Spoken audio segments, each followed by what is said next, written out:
अंकुर और स्मिता ने हाल ही में शादी की थी, लेकिन दोनों के परिवार वाले इस रिश्ते से खुश नहीं थे। अंकुर बहुत ही अच्छा लड़का था, लेकिन वो कम पढ़ा लिखा था। शिल्पा के माता पिता को डॉक्टर या इंजीनियर दामाद की चाह थी, और शिल्पा दिखने में साधारण सी थी, जो अंकुर के घर वालों को खटकता था। स्मिता, तुम चिंता मत करो। मैं दिन रात मेहनत करूंगा और तुम्हें खुश रखूंगा। हाँ, मुझे पता है तुम मुझे हमेशा खुश रखोगे। इस प्रकार स्मिता और अंकुर ने शहर में एक छोटा घर किराए पर ले लिया और अपनी शादीशुदा जिंदगी की शुरुआत की। अंकुर एक कपड़े की दुकान में सेल्समैन का काम करता था और शिल्पा दिन भर घर के काम में जुटी रहती। दिन गुजर रहे थे। अंकुर और स्मिता एक दूसरे के साथ खुश थे। स्मिता के हाथ में बड़ा स्वाद था। उसका बनाया खाना आस पड़ोस में सभी को अच्छा लगता। स्मिता दीदी, कल आपकी भिंडी की सब्जी ने पूरे ऑफिस में तहलका मचा दिया। अच्छा विवेक, जरा मक्खन कम लगाना। नो वे दीदी, आई एम सीरियस। आपके हाथ में जादू है, जादू। भला भिंडी की सब्जी भी कोई सब्जी है, लेकिन कल पहली बार मैंने भी लाइफ में उंगलियां चाट चाट के भिंडी खाई। हाँ हाँ, समझ गई। आगे से तुम्हारे लिए एक्स्ट्रा सब्जी बनाऊंगी। खुश? यस। दिन हंसी खुशी गुजर रहे थे, लेकिन एक दिन अंकुर अचानक जल्दी से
मत हारना।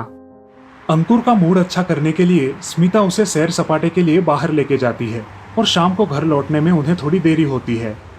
अंकुर, हिम्मत मत हारो, मैं हूं ना तुम्हारे साथ। जब दोनों घर आते हैं, विवेक दौड़ा चला आता है। अरे दीदी, कहाँ थी आप? कब से आपका इंतजार कर रहा हूँ। क्या हुआ? सब ठीक है ना? बिल्कुल, आपके लिए एक गुड न्यूज है। विवेक की बात सुन के स्मिता का चेहरा चमक उठता है। ओ सच? क्या बात है? दीदी, आपके हाथ का खाना मेरे ऑफिस में बहुत लोगों को पसंद आता है। उनमें से कुछ लोगों ने मुझे टिफिन सर्विसेज के लिए पूछा है। विवेक की बात सुन के स्मिता उलझन में पड़ती है। Tiffin service? मैं कुछ समझी नहीं। दीदी, आपको रोज 5 डिब्बे मेरे ऑफिस में भेजने हैं। रोटी, सब्जी, चावल और दाल। ये लोग आपको महीने या हफ्ते के पैसे देंगे। मुझे यकीन है आपको इस काम से अच्छी आमदनी होगी। लेकिन क्या मैं ये काम अच्छे से कर पाऊंगी? अरे हाँ, क्यों नहीं। जैसे आप घर में 2 लोगों के लिए खाना बनाती हो, बस वैसे ही ज्यादा क्वांटिटी में बनाना है। आप आराम से कर लोगी। लेकिन वो टिफिन तुम्हारे ऑफिस में पहुंचाना, वापस लाना, ये सब अकेले कैसे कर पाऊंगी? उन दोनों की बात शांति से सुन रहा अंकुर फुर्ती से जवाब देता है। मैं करूंगा टिफिन डिलीवरी, तुम टेंशन मत लो। अंकुर का उत्साह देख स्मिता और विवेक खुश होते हैं। दूसरे ही दिन स्मिता मन लगा के 5 लोगों का टिफिन बनाती है, और अंकुर सारे टिफिन विवेक के ऑफिस पहुंचा देता है। ऑफिस के लोग गर्मा गर्म खाना खा के संतुष्ट हो जाते हैं। वाह भाई विवेक, आज तो मजा आ गया। खाना हो तो ऐसा। सच में माँ के हाथ के खाने की याद आ गई। बहुत टेस्टी और हाइजेनिक फूड है। ऐसे एक हफ्ता निकल जाता है। स्मिता और अंकुर टिफिन सर्विस में व्यस्त हो जाते हैं। जब एक हफ्ता पूरा होता है तब विवेक स्मिता के घर आता है। दीदी ये लीजिए, आपकी पहली कमाई 1500 रुपए। क्या? 1500? पहली कमाई देख के स्मिता और अंकुर फूले नहीं समाते। वाह स्मिता, सचमुच मुझे तुम पर बहुत गर्व है। और दीदी 5 और लोगों ने भी टिफिन की मांग की है। विवेक की बात सुन के स्मिता और अंकुर बहुत खुश होते हैं। ऐसे ही महीने निकल जाते हैं। अब स्मिता और अंकुर का टिफिन सर्विसेज का बिजनेस काफी बढ़ चुका है। उनके टिफिन अब ना ही सिर्फ विवेक के ऑफिस में लेकिन आसपास के सारे ऑफिसेस में जा रहे हैं। उनकी आमदनी भी खूब बढ़ गई है। स्मिता ने एक अलग ही जगह ले ली है और अब मदद के लिए 4 और महिलाओं को काम पे रखा है। अंकुर 4 जरूरतमंद लड़कों को डिलीवरी के काम पे रखता है और खुद टिफिन सर्विस का हिसाब किताब, होलसेल मार्केट जाके सामान की खरीदी इत्यादि सब देखने लगता है। अंकुर, अब हमें इस बिजनेस पे पूरा ध्यान देना चाहिए। खाने की क्वालिटी बिगड़ गई तो हमारी टिफिन सर्विस का नाम खराब होगा। तुम सही कह रही हो। तभी विवेक वहां आता है। दीदी आप बस क्वालिटी पे ध्यान दो। आज से मैं आपके टिफिन सर्विसेज की मार्केटिंग संभालूंगा। मैंने मेरी जॉब छोड़ दी है। विवेक की बात सुन के स्मिता और अंकुर चौंक जाते हैं। अरे ऐसा क्यों किया तुमने? अच्छी खासी नौकरी थी तुम्हारी। अंकुर भैया, आपने ये जो प्रोग्रेस की है वो सिर्फ 6 महीने का रिजल्ट है। अभी तो कितना सारा मार्केट कवर नहीं हुआ है। मेरे दिमाग में काफी सारे आइडियाज है। मुझे यकीन है मैं इस काम में ज्यादा प्रोग्रेस कर सकता हूँ और फास्ट भी। जैसे कि हम ऑनलाइन फूड ऑर्डर्स ले सकते हैं। हमारे अपने ऐप पर हम अपनी फूड चेन शुरू कर सकते हैं। मैंने तो नाम भी सोच के रखा है, माँ की रसोई। अरे वाह, बहुत अच्छा नाम है। हाँ सच, मेरे हाथों में उन्हीं का स्वाद उतरा है। विवेक नई टेक्नोलॉजी की सहायता से स्मिता का टिफिन सर्विसेज का बिजनेस नई ऊंचाइयों पर ले जाता है। ऐप के माध्यम से उनका बिजनेस खूब बढ़ता है। अब उनकी खुद की बड़ी फैक्ट्री खुलती है जहाँ सब एडवांस्ड रसोई है। काफी सारे प्रोफेशनल कुक खाना बना रहे हैं और डिलीवरी बॉयज बाइक पे टिफिन ऑर्डर्स डिलीवर कर रहे हैं। अंकुर और स्मिता यंग जनरेशन के लिए एक मिसाल बनते हैं और आगे चल के उन्हें कई सारे पुरस्कारों से सम्मानित किया जाता है। तो देखा दोस्तों, जहाँ चाह होती है वहाँ राह होती है। बस आपकी इच्छा शक्ति मजबूत होनी चाहिए। बहुत समय पहले की बात है। राघव नाम का आदमी अपने दोनों बेटियों के साथ रहा करता था। उसके बड़ी बेटी का नाम था सुहानी और दूसरी बेटी का नाम था शिवानी। दोनों भी बहनें बहुत ही समझदार थी। उनकी माँ शिवानी छोटी थी तभी गुजर जाने की वजह से सुहानी कम उम्र में ही बड़ी हो गई थी। वो घर के सारे काम किया करती थी और शिवानी छोटी होने के कारण उसका भी ख्याल रखा करती थी। ऐसे ही कुछ साल बीत जाते हैं। अब थोड़े दिनों बाद सुहानी की शादी सचिन के साथ हो गई। सचिन एक बहुत ही समझदार और अपना खुद का व्यवसाय करने वाला आदमी था। उसके साथ शादी कर सुहानी उसके साथ चली जाती है। इधर शिवानी और राघव अब दोनों अकेले ही रहा करते थे। एक दिन, पिताजी, जब से दीदी ससुराल गई है तब से घर खाली खाली लगने लगा है। हाँ बेटा, सुहानी के बगैर ये घर बहुत सुना लगता है। पिताजी, मैं कॉलेज जा रही हूँ, आप खाना खा लेना। बाय पिताजी। बाय बेटा, शाम को घर जल्दी आना। हाँ पिताजी। अब शिवानी कॉलेज में जाकर अपनी पढ़ाई पूरी कर रही थी। कुछ दिनों बाद दिवाली आती है। शादी के बाद पहली दिवाली होने के कारण सुहानी अपने मायके आती है। तभी शिवानी सुहानी से, अरे मेरी प्यारी दीदी, तुम आ गई। मैं कब से तुम्हारा इंतजार कर रही थी। सच में? मैंने भी तुम्हें बहुत मिस किया शिवानी। अच्छा सुनो, मुझे तुम्हें एक खुशखबरी देनी है। क्या खुशखबरी है दीदी, जल्दी बताओ। तुम मासी बनने वाली हो और आप नाना जी बनने वाले हैं पिताजी। सच में? हाँ। ऐसा कहकर सुहानी कुछ दिन अपने पिताजी के यहाँ रहकर फिर अपने ससुराल चली जाती है। कुछ दिनों बाद सुहानी एक नन्ही गुड़िया को जन्म देती है और उसका नाम परी रखती है। अब कुछ साल बीत जाते हैं। परी अब बड़ी हो जाती है। अब वो स्कूल जाने लगी थी। कुछ काम की वजह से सुहानी के घर शिवानी आ जाती है और परी के साथ खेलने लगती है। वहाँ परी के साथ उसका समय कैसे चला जाता है उसे पता भी नहीं चलता। एक दिन सुहानी घर का कुछ सामान लाने के लिए बाजार चली जाती है। घर लौटते वक्त एक बड़े से ट्रक से सुहानी की गाड़ी का एक्सीडेंट हो जाता है और वो बेहोश हो जाती है। उसके सर से बहुत खून निकलना शुरू हो जाता है। वहाँ के लोग उसे अस्पताल में भर्ती कर देते हैं। ये खबर सचिन को मिल जाती है। तभी सचिन शिवानी को फोन करके सारी बातें बताता है। शिवानी की तो धड़कन तेज हो जाती है। वो परी को लेकर रोते रोते अस्पताल चली जाती है। क्या हुआ है जीजाजी? दीदी कैसी है? डॉक्टर ने क्या कहा? उन्होंने 24 घंटे का समय दिया है। मुझे तो कुछ समझ में नहीं आ रहा है, ये क्या हो रहा है। ए भगवान, मेरी सुहानी को बचा लेना। तभी डॉक्टर ऑपरेशन थिएटर से बाहर आते हैं। सचिन डॉक्टर को देखते ही उनके पास जाकर उनसे पूछता है, डॉक्टर साहब, सुहानी कैसी है? हमारी ओर से हम पूरी कोशिश कर रहे हैं सचिन। डॉक्टर साहब, कैसे भी करके आप मेरी सुहानी को बचा लीजिए प्लीज। ऐसा कहकर सचिन रोने लगता है। सचिन को रोते देख परी और शिवानी भी रोने लगती है। तभी दूसरे डॉक्टर बाहर आकर सचिन से, सॉरी सचिन, आपके बीवी का बहुत ज्यादा खून बह जाने की वजह से हम उन्हें नहीं बचा सके।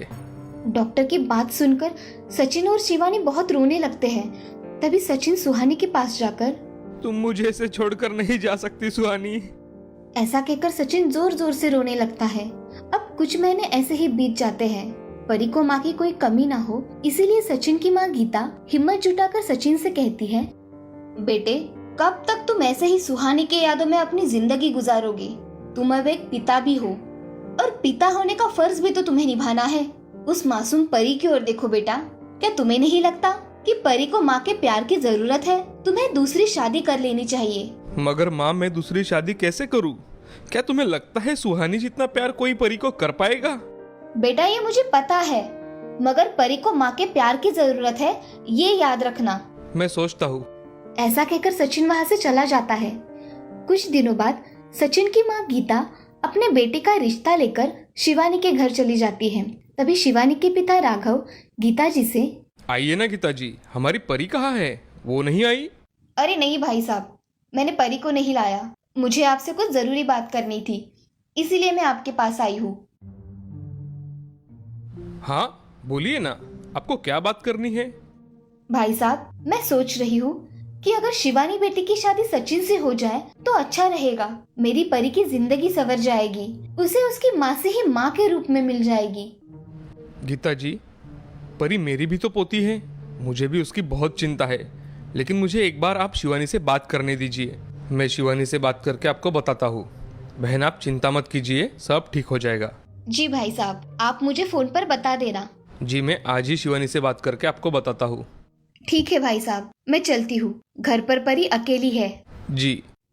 ऐसा कहकर गीता वहाँ से चली जाती है और राघव शाम को शिवानी से पूछते हैं, अरे शिवानी बेटा, मैंने तुम्हारी शादी करने की सोची है। क्या तुम शादी करने के लिए तैयार हो? जैसा आप ठीक समझो पिताजी। शिवानी बेटे, आज गीता जी हमारे घर पर आई थी। उन्होंने सचिन के लिए तुम्हारा हाथ मांगा है। ये आप क्या कह रहे हैं पिताजी? मैं मेरी बहन की जगह कैसे ले सकती हूँ? मुझे पता है शिवानी बेटा, मगर परी को माँ का प्यार तुम ही दे सकती हो। कोई और लड़की तुम्हारी इतना प्यार परी को नहीं कर सकती। इसलिए मुझे ऐसा लगता है तुम्हें इस बारे में सोचना चाहिए। और हाँ, तुम्हारा जो भी निर्णय होगा मुझे मंजूर होगा। मैं तुम्हारी मर्जी के खिलाफ तुम्हारी शादी कभी नहीं करूंगा बेटा। शिवानी पूरी रात सोचती रही और दूसरे दिन अपने पिताजी के पास जाकर, मैंने बहुत सोचा पिताजी, मैं इस शादी के लिए तैयार हूँ। मेरे परी को माँ मिल जाएगी, उससे ज्यादा मुझे और क्या चाहिए। मुझे तुम पर नाज है मेरी बच्ची। ऐसा कहकर राघव ये बात गीता जी को फोन करके बताता है। गीता भी बहुत खुश हो जाती है। उनकी शादी बहुत कम लोगों में होती है। अब शिवानी सचिन की दूसरी पत्नी बनकर उस घर में आती है। शिवानी का रवैया घर वालों के प्रति बहुत अच्छा होने के कारण वो जल्द ही उस घर में सब सीख जाती है। वो परी का अपनी बेटी की तरह ख्याल रखा करती थी।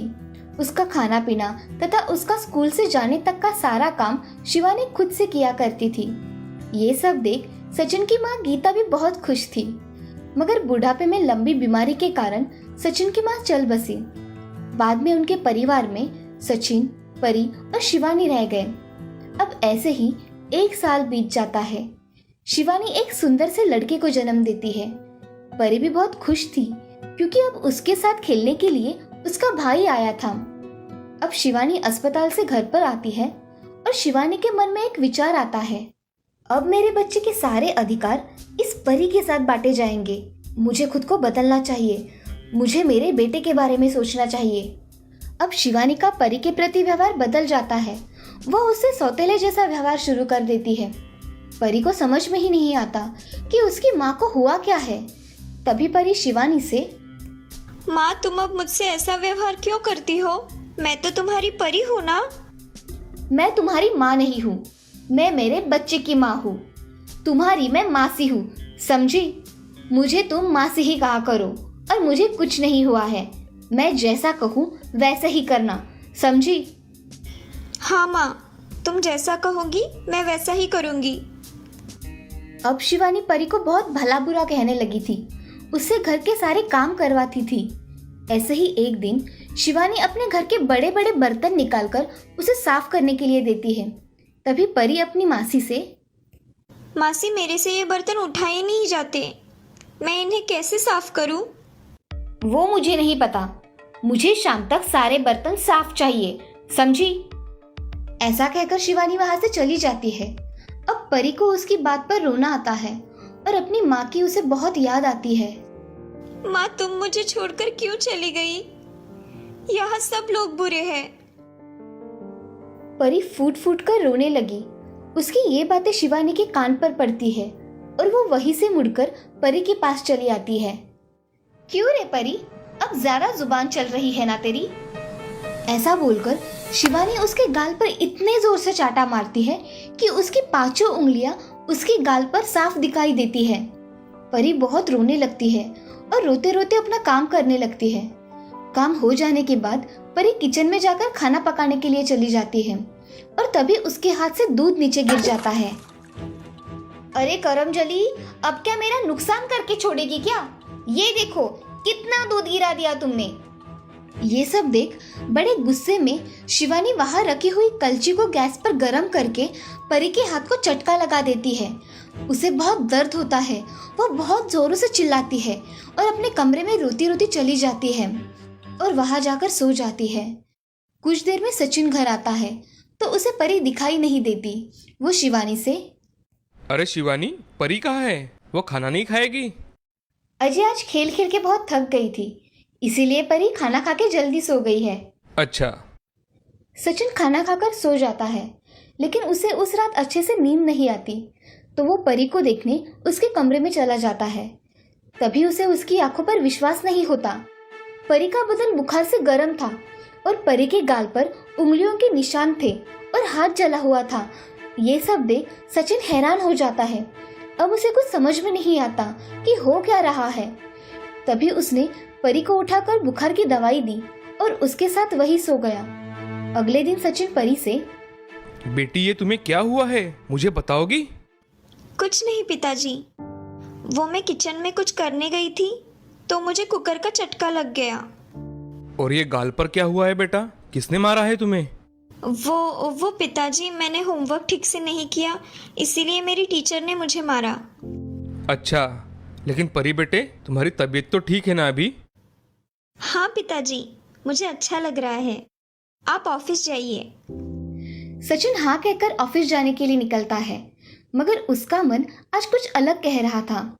सोचते सोचते सचिन घर से निकल जाता है और बाहर जाकर घर के बाहर से घर पर नजर रखता है कि परी के साथ हो क्या रहा है।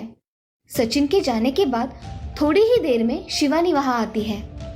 क्यों री, तुम्हें समझाया था ना कि पिताजी को कुछ पता नहीं चलना चाहिए, और तूने सब कुछ बता दिया। हाँ, अब तो रुक, देख मैं तेरा क्या हाल करती हूँ। ऐसा कहकर शिवानी फिर से अपना हाथ परी पर उठाती ही है, तभी सचिन घर में आ जाता है और शिवानी से, अच्छा तो ये बात है, मैं सोच ही रहा था परी आजकल मायूस क्यों रहने लगी है। मेरी बच्ची पर तुमने हाथ कैसे उठाया शिवानी? अजय आप गलत समझ रहे हैं, ऐसा कुछ नहीं है। शिवानी, मुझे सब पता चल गया है, अब झूठ मत बोलो, समझी?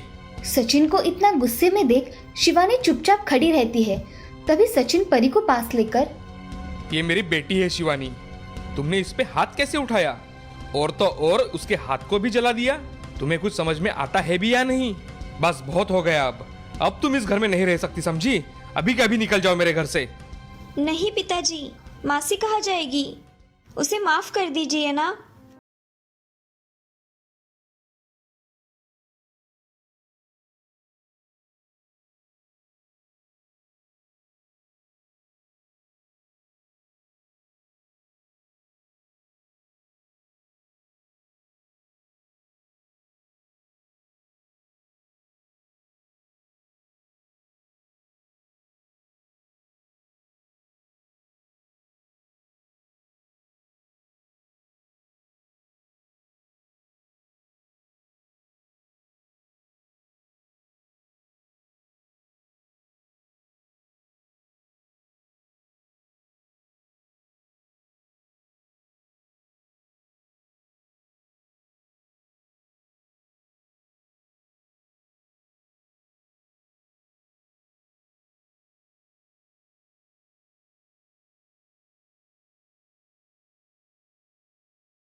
रवैया परी के प्रति पूरी तरह से बदल जाता है। अब वो एक खुशहाल परिवार बन जाता है।